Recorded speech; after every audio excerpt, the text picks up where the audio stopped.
disciplina ugdo čempionus. Tai va to ir vadovaujamės. Jeigu būsi atsakingas, norėsi šokti, tai visą laiką tau tai pavyks.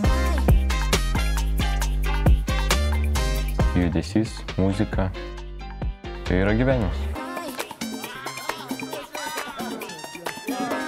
Atstovauti Klaipėdos universitetą yra didelė atsakomybė, nes nešam universiteto vėliavą. Tokių komandų su Latinu mes turim be proto daug, Lietuvoje jų yra, bet tokia kaip universiteto komanda, jinai vienintelė Lietuvoje. Nėra jokios antros tokios komandos.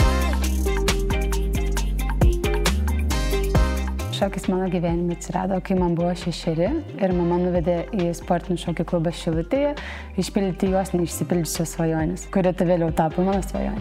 Grįžus po 10 metų pertraukos į šokius buvo labai daug laimės, laimėjus 2 vietą pasaulio čempionate. Susistatyti vienam šokiui reikia apie pusę metų ir prieš čempionatą gauti formą trunka mėnesį laiko, 2 kartus kiekvieną dieną.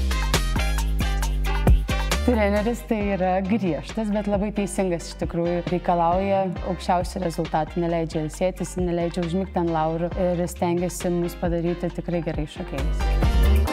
Kiekvienais metais mes darome atrankas, kurie nori pabandyti, tikrai gali drąsiai išdrįsti registruotis ir ateiti į atranką. Gali žmogus būti šokęs ir kito žanro šokius. Visus priimsim į atranką, pasikalbėsim ir jeigu žmogus labai norės patekti į komandą, tai jisai galės eiti į komandą į atsarginius, o po to jau dirbdamas patekti į pagrindinį sąstatą.